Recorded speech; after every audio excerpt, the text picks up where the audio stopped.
What's up, everybody? We're back. Yeah. Yeah. Hey, welcome back to a Metalhead's Journey. Hey, so we're doing something a little bit different this week. I know we've been doing a journey down the top 50 metal albums of all time list, but we thought, let's try and break up the monotony here a little bit. We do have back-to-back Black Sabbath records on there, so we thought we wanted to do something a little different. So we thought we'd introduce a new show to you guys that we've been working on. This one's called Metal Time Machine. So essentially what we've done here is we've taken a giant wheel of death, okay? Yep. And by wheel of death, I mean this is a wheel that has all the years on it from 1980 to 2022, okay? And here's what we did. We spun it, Yep. all right? And what we're trying to do here is whatever year this lands on, we're choosing the month that we're in, and we're picking an album that came out that month to review it. So, hey, good news. We spun the wheel the first time. It was not on the show, so you can call us liars if you want, but we will do the next spin tonight on the show.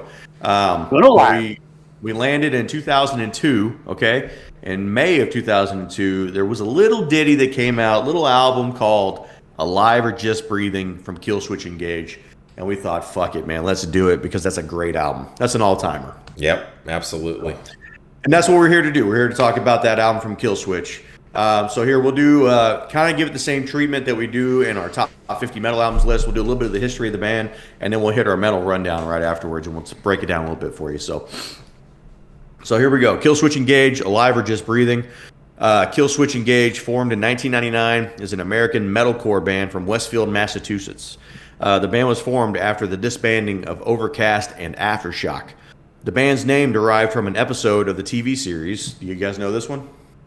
No, I don't. The X-Files, and the show was called Killswitch. They have released 8 studio albums, including their latest album, 2019's Atonement. Killswitch has sold over 4 million records, been nominated for a Grammy, and are considered to be one of the earliest leading forces of the metalcore genre. Alive or Just Breathing, released in 2002, is the band's second studio album. This was the band's first album on Roadrunner. The album was also produced by Adam Dukowitz, and I'm hoping I'm pronouncing that right. And was the last album of theirs to feature him on drums, actually. He played drums on the record. Really? Yeah. The album is viewed as a landmark album in the metalcore genre and was well praised upon its release by fans and critics. The lineup on the album features Jesse Leach on vocals, Joel Strotzel on rhythm and lead guitars, Mike D'Antonio on bass, and Adam Dukowitz on drums, guitars, piano, and backing vocals. So, he's a little busy. Yeah.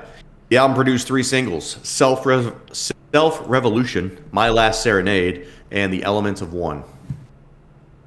All right. Yeah. So a couple things in the history there I didn't realize. I thought this was their first album. No. I didn't realize it.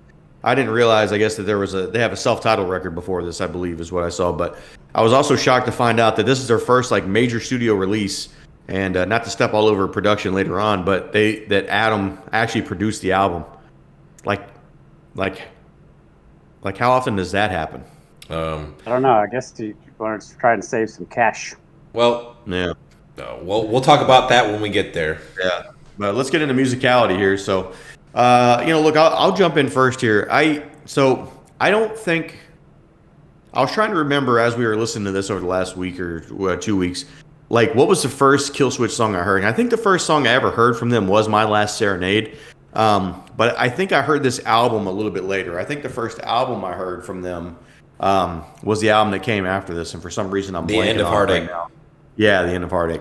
And so I remembered listening to End of Heartache and just being fucking blown away by just the style of the music, right? The guitar work, the technicality of it. Because up to then, and this bleeds into the musicality of this album as well, so I'm not dwelling on that, but the musicality on this is very similar to The End of Heartache, obviously.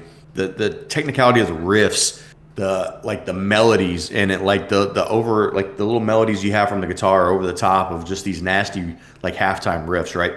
But I just growing up, I was a big Metallica fan, but I was also a big Ozzy, Black Sabbath, Lynyrd Skynyrd, stuff of a certain era, right? And so this kind of hit at the perfect time for me. This Killswitch, look, Godsmack, bands like that were doing some clean vocals and then some aggressive vocals, right? I mean, obviously this is a little different than Godsmack in terms of the musical taste, but stuff like this was starting to kind of hit me at this time.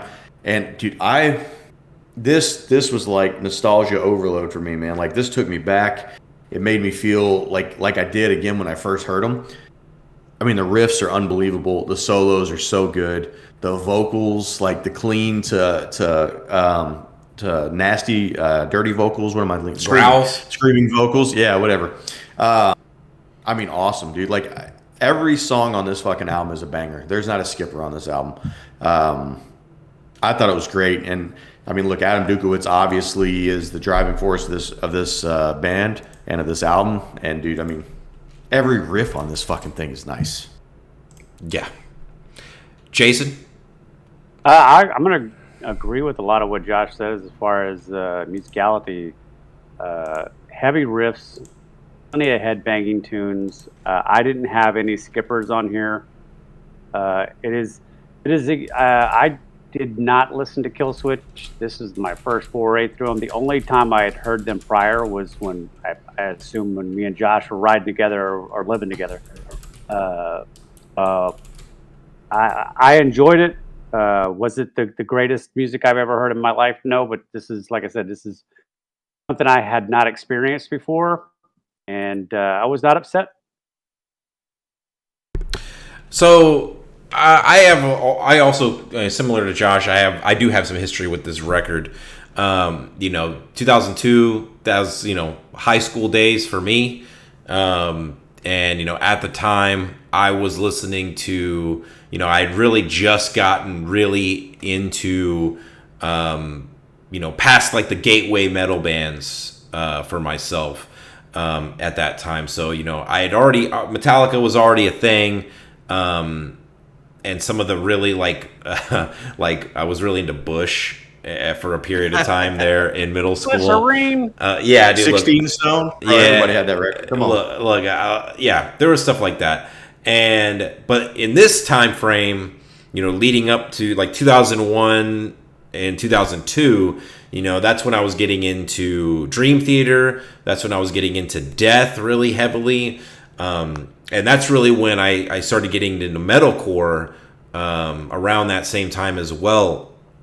And so this record was very nostalgic because I really haven't jammed it, too much since then. I kind of veered off into other bands, but going back to this, it's like I never left. It was like it's like an old friend that I hadn't seen in a long time. And to Josh's point, every song, it just bangs. Like, it's really good. I thoroughly enjoyed it. And, from the drums to the guitars, all the heavy breakdowns, the great riffs, the clean and the aggressive vocals. Jesse Leach, excellent vocalist. For a long time, I thought I was a Howard Jones simp of Killswitch, but Jesse Leach is he also brings the thunder, is what I'll say. Yeah, I thought the same thing. And going back to this album and spending a lot of time with it, and I probably listened to this probably 7 or 8 times there and there, and it's like it kind of changed my opinion a little bit. To I think Jesse and Howard are on even ground. I don't know that one is necessarily better than the other. I think Howard shows up on probably obviously the better records for them, but I think vocally, stylistically, I think they're both incredibly similar, and they both sound great. And you get a chance to hear both of them on the same song on their new album, Atonement. I think it's something to do with the torch, pass the torch or something like that. But dude, it sounds great. Entertainment. Yeah, entertainment value. I mean, look, the album comes in just under 45 minutes, which I would tell you that feels a little longer than what I really thought it was. I thought it was going to be. I don't listening to it. I felt like it was something in the 30s, honestly. So like this album was a breeze to listen to. As much as I love Black Sabbath, I think this certainly was a nice follow-up album for us to listen to after the self-titled Black Sabbath record. just because everything was just like super to the point, right? And it was just fun, dude. God, the riffs are so good. I just get caught up every time I think about the riffs on this record, man. It's so good. Yeah, I mean, go ahead. Go ahead. Okay, I was gonna say is when I go into certain albums, like specifically, like in the case this one, this is something that I normally don't listen to. It's a band that I'm not familiar with, or I just kind of like I don't want to say disregarded, but I just didn't pay them any attention. It was a generational thing, I think, for you. And so, what I find myself doing for my entertainment value is I'll just listen to it in the background while I'm doing stuff. So while I'm doing, mowing the yard or whatever, or doing something at work that doesn't constitute me, having to pay too much attention to it, or on the drive home when I'm just kind of zoned out because I drive an hour or whatever, and it's entertaining. I don't have to pay attention to.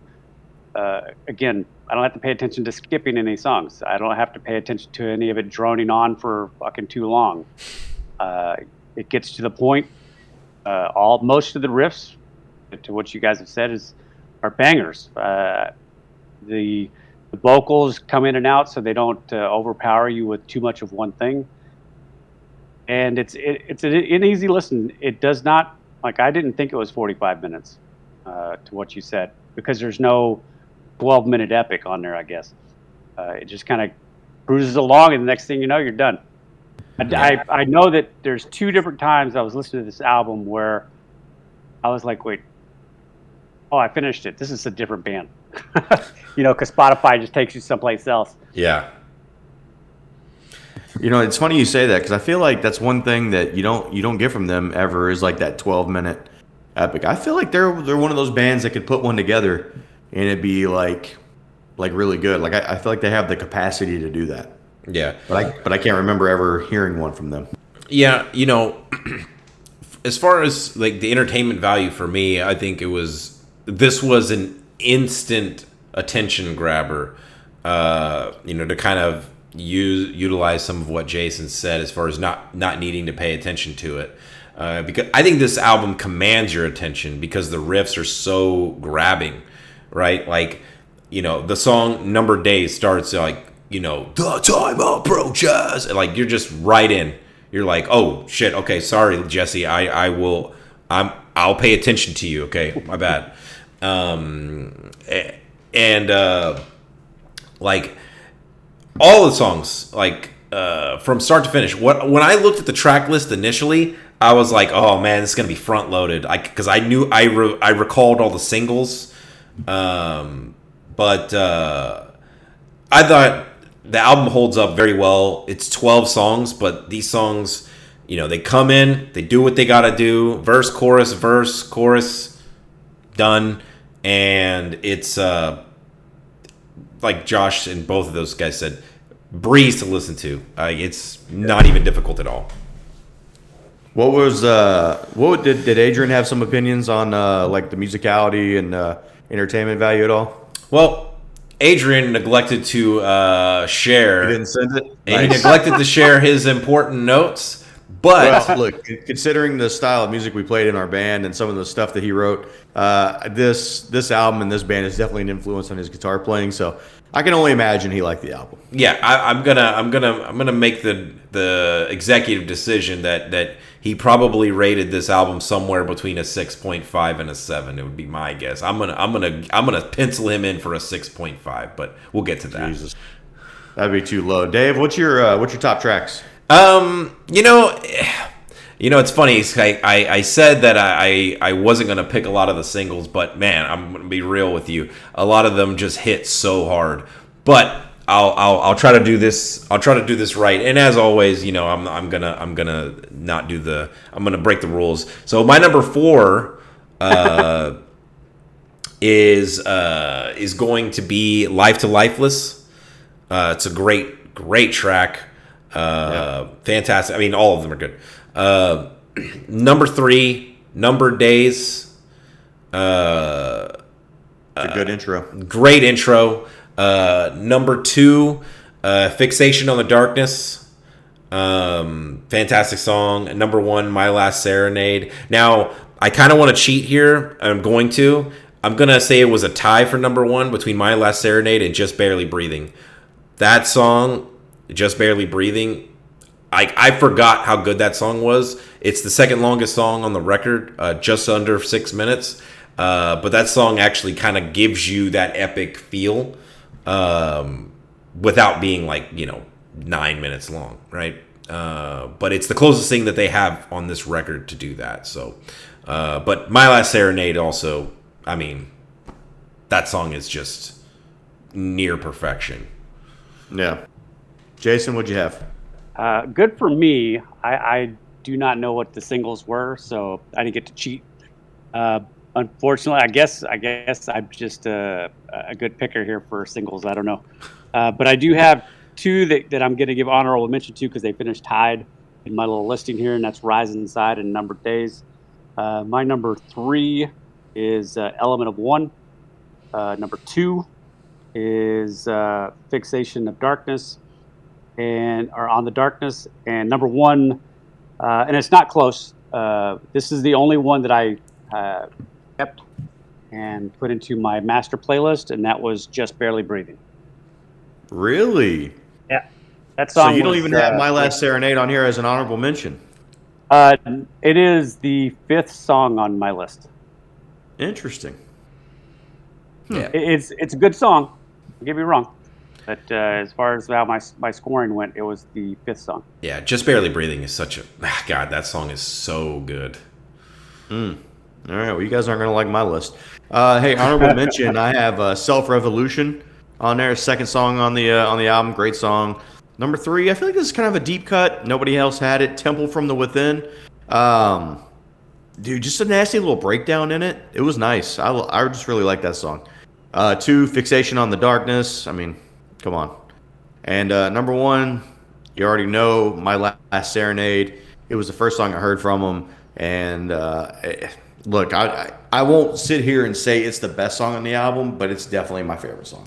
So that's kind of where I was at. Like, I put it number 1 because it's like very nostalgic for me. Yeah. But I think Just Barely Breathing is the better song, all said and done.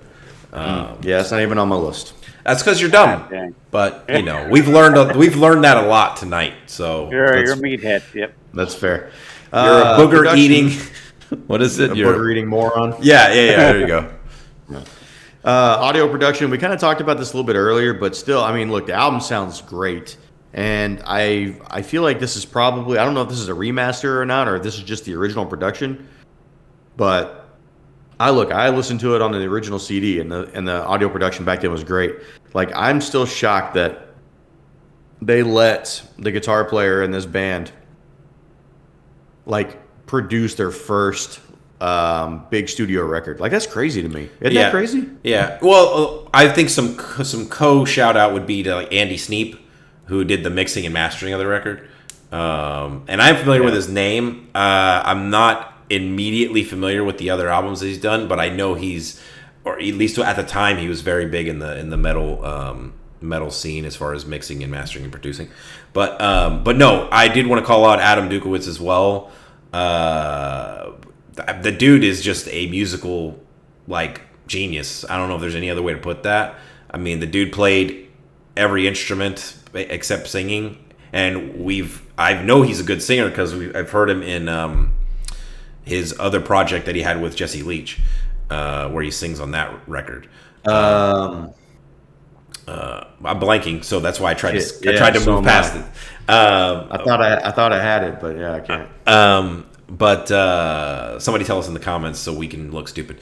No, Adam is amazing. Pretty much everything this man does. The whole band is fantastic, and the production. Times of Grace. Fantastic album, by the way. I highly recommend that. Going through some Andy Sneap here. He's done. Oh shit, bruh. He was the producer of the Master Plan record. Yep. That's some good shit. He did lots of. He did Opeth. Ugh, that's unfortunate. Some Killswitch, Creator, Testament. Fozzy, Skin Lab. Yes. Yeah, man, he's got a pretty healthy discography here. Let me see what his most recent is.